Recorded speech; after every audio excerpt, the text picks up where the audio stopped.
નમસ્કાર વિદ્યાર્થી મિત્રો, આરસી ક્લાસમાં હું રાજેશ જોટો આપનું ફરીવાર સ્વાગત કરું છું. મિત્રો, આસિસ્ટન્ટ કેડરની જે પરીક્ષા છે નામદાર હાઈકોર્ટ દ્વારા પ્રિલિમ્સ પરીક્ષા લેવાઈ ગઈ છે અને મુખ્ય પરીક્ષા ટૂંક સમયમાં લેવામાં આવનાર છે. તો આવા સમયે વિદ્યાર્થી મિત્રોને એવી ઉત્કંઠા છે કે આસિસ્ટન્ટનો પગાર શું હોય છે, એમની કામગીરી ખરેખર કોર્ટમાં શું હોય છે અને સાથે સાથે એમને ક્યાં સુધી પ્રમોશન મળે, આવી બધી બાબતોનું જાણવાનું વિદ્યાર્થીઓને એવી અપેક્ષા હોય છે કે આ બધું મને જાણવા મળે. મિત્રો, આ વિડીયોમાં આપણે તમામ વસ્તુ છે કોર્ટમાં આસિસ્ટન્ટની જે કામગીરીથી માંડીને તમામ જે વસ્તુ છે ડિટેલ જોબ પ્રોફાઇલ વિશે આપણે આજે ચર્ચા કરવાના છે. સામાન્ય રીતે કોર્ટમાં આસિસ્ટન્ટની કેડર છે એ મિનિસ્ટ્રીયલ સ્ટાફમાં પાયાની કેડર ગણી શકાય. કારણ કે કોર્ટમાં આસિસ્ટન્ટથી ઉપરની જે મિનિસ્ટ્રીયલ સ્ટાફની જે ભરતી છે એ થતી નથી, માત્ર આસિસ્ટન્ટમાંથી પ્રમોશન આપીને થાય છે. દાખલા તરીકે આસિસ્ટન્ટમાંથી તમે સિનિયર આસિસ્ટન્ટ બનો એટલે કે સિનિયર ક્લાર્ક બનો, ત્યારબાદ ડેપ્યુટી રજિસ્ટ્રાર બનો, ત્યારબાદ રજિસ્ટ્રાર સિવિલ કોર્ટ એટલે કે તમે ક્લાસ 2 બની શકો અને ત્યારબાદ registrar principal senior civil court એટલે કે તમે ક્લાસ 1 બની શકો અને સાથે સાથે ડિસ્ટ્રિક્ટ કોર્ટ રજિસ્ટ્રાર પણ બની શકો, એ ક્લાસ સુપર ક્લાસ 1માં આવે. તો આ તમામ જે બાબતો છે, આ તમામ પોસ્ટ છે એ માત્ર આસિસ્ટન્ટમાંથી પ્રમોશનથી જ ભરાય છે, એની કોઈ ડાયરેક્ટ ભરતી કોર્ટમાં થતી નથી. તો આ એક પોઝિટિવ પાછું પણ છે. અને સાથે સાથે બીજી વસ્તુ જોઈએ તો આસિસ્ટન્ટની કામગીરી ખરેખર ખૂબ જ ડાયવર્સિફાઈ કામગીરી હોય છે. ઘણા બધા પ્રકારની કામગીરી હોય છે.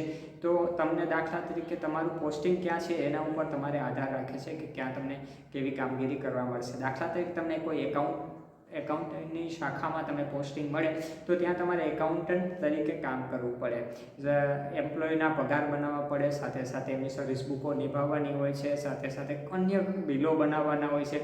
તો આ તમામ વસ્તુ છે અલગ અલગ પ્રકારના રજિસ્ટરો નિભાવવાના હોય છે.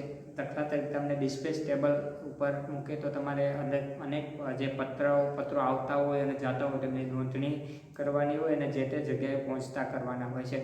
સાથે સાથે જો તમે કોઈ પણ કોર્ટમાં મૂકે તો તેના વિશે પણ આજે ચર્ચા કરીએ કે કોર્ટમાં કામગીરી શું હોય. આ બધી શાખાઓની વાત થઈ. જો તમને કોર્ટમાં મૂકે તો સૌપ્રથમ તો તમારે જે બોર્ડ હોય છે, જે કેસોનું ડેઇલી બોર્ડ હોય છે, તો એ તમારે યોગ્ય કરી અને પ્રિસાઇડિંગ ઓફિસર્સ સમક્ષ મૂકવાનું રહેશે, અથવા તો જે તે બોર્ડ ક્લર્ક છે એમના સમક્ષ મૂકવાનું રહેશે.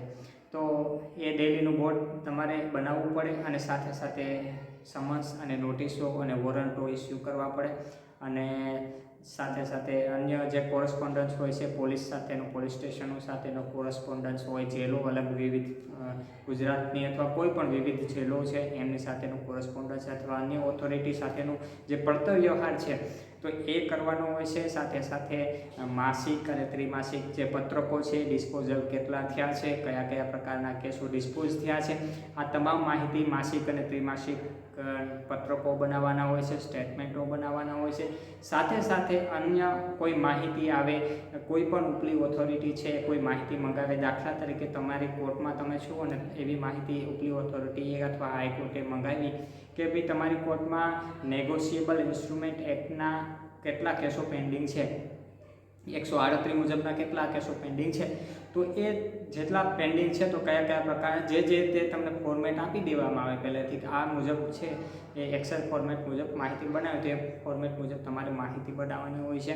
સાથે સાથે અન્ય જે કામ છે એ પરચુરણ કામ હોય છે તો એ પણ કરવાના હોય છે. તો આ વસ્તુ કામગીરીમાં તમને છે કે અંદાજ તમને આવી ગયો છે કે એ પ્રકારની કામગીરી છે એ આસિસ્ટન્ટે કરવાની હોય છે. તો સામાન્ય રીતે થોડુંક વર્કલોડ હોય છે. જો કોર્ટમાં સ્ટાફની અછત હોય તો કામનું થોડુંક ભારણ હોય છે, વર્ક પ્રેશર થોડુંક વધારે રહેશે. બીજા બધા ડિપાર્ટમેન્ટ કરતાં થોડુંક વર્ક પ્રેશર છે એ વધારે હોય છે અને થોડુંક જવાબદારી ભર્યું પણ હોય છે.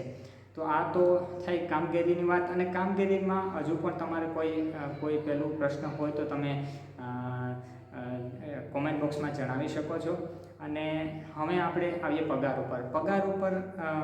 સામાન્ય રીતે 1900નો ગ્રેડ પે હોય છે કે જે તમને તલાટીમાં મળે છે, જુનિયર ક્લાર્કમાં મળે છે, એવા વિવિધ જે ભરતીઓમાં મળે છે એમ 1900નો ગ્રેડ પે હોય છે. એટલે તમારો સ્ટાર્ટિંગ બેઝિક 19,900 એટલે 20,000ની આસપાસનો બેઝિક હોય છે. પ્લસ તમને હાલની તારીખે જોઈએ તો લગભગ 46% જેવું ડીએ મળે છે. મોંઘવારી મળે છે બેઝિક ઉપર. પછી ઘરભાડું મળશે 8% ઘરભાડું મળશે. એ તમારા સિટી ઉપર આધાર રાખે, પણ સામાન્ય રીતે 8% મળશે તમે જો તમારું સિટી છે મેટ્રો સિટીમાં ન હોય તો. અને બસ બાકી મેડિકલ એલાઉન્સ અને ટ્રાવેલિંગ એલાઉન્સ થોડું ઘણું મળે છે. એટલે મતલબ અપ્રોક્સિમેટલી 30,000 પ્લસ તમારો પગાર થઈ જાય છે. તો આ સિસ્ટમ છે. શરૂઆતનો પગાર, સ્ટાર્ટિંગ પગાર 30 પ્લસ તમારો આ સિસ્ટમમાં થઈ જાય. તો જ્યારે તમે તલાટીમાં હોય તો તલાટીમાં એવું છે કે તમારો જે પગાર છે એ 5 વર્ષ પછી જેટલો પગાર થાય એટલો તમને આજથી જ મળવાનું થાય. એટલે ફિક્સ પગાર હોતો નથી. તમને 5 વર્ષમાં તમે 5 ઇન્ક્રીમેન્ટ પણ તમે લઈ શકો અહીં. અને જ્યારે બીજા સરકારની, ગુજરાત સરકારની અલગ જે બીજી ભરતીઓ છે એમાં તમને ઇન્ક્રીમેન્ટનો લાભ નહીં મળે. એમની જે ગ્રેડ પે છે એમની વસ્તુ જોઈ લઈએ. પ્રમોશનમાં કઈ રીતના ગ્રેડ પે મળે. તમે 1900માં આવશો, ત્યારબાદ 2400માં, ત્યારબાદ 4200, 4600, 5400 અને 7600ના ગ્રેડ પે સુધી તમે સુપર ક્લાસ 1 સુધી તમે જઈ શકો છો. તો આ થઈ પગારની વાત. 30,000થી વધારે તમારો પગાર તમને શરૂઆતમાં મળશે. થોડું કામનું લોડ રહેશે. સાથે સાથે જિલ્લાની વાત કરીએ તો જિલ્લો બદલવામાં બહુ જ મુશ્કેલી પડે છે. જેમ બીજી સરકારની જે બીજી ભરતીઓ હોય છે, બીજી જે પોસ્ટો હોય છે એમાં જે જિલ્લા ટ્રાન્સફર માટે તમને એટલી બધી અગવડતા પડતી નથી. પણ ગુજરાત હાઈકોર્ટ છે એમાં તમે દાખલા તરીકે ખાસ કરીને દક્ષિણ ગુજરાતના કોઈ જિલ્લા તમને મળી ગયા તો ત્યાંથી સૌરાષ્ટ્રમાં કે ઉત્તર ગુજરાતમાં કે અમદાવાદમાં જવા માટે ટ્રાન્સફરની એપ્લિકેશન છે એ મંજૂર થવાની શક્યતાઓ બહુ ઓછી હોય છે. અમુક રીઝનો કારણ એક નામદાર હાઈકોર્ટની આખી પોલિસી છે. તો એ રીઝનો હોય તો જ તમે ઇન્ટર ડિસ્ટ્રિક્ટ માટે અપ્લાય કરી શકો છો સામાન્ય રીતે. તો આ વસ્તુથી જિલ્લો તમને જો વતનનો મળી જાય તો બેસ્ટ છે. બાકી તમારે બીજા જિલ્લામાં પણ ફરજ બજાવવાની તૈયારી સાથે તમારે અહીં આવવું જોઈએ. તો મિત્રો હજુ પણ તમને કોઈ પણ શંકા હોય, કોઈ પણ પ્રશ્ન હોય તો કોમેન્ટમાં જણાવશો. હું મારો બનતો પ્રયત્ન કરીશ જવાબ આપવાનો. તો મિત્રો આ વિડીયોમાં ફક્ત એટલું જ. ફરી મળીશું નવા વિડીયોમાં. ત્યાં સુધી રજા આપશો. જય હિન્દ, વંદે માતરમ.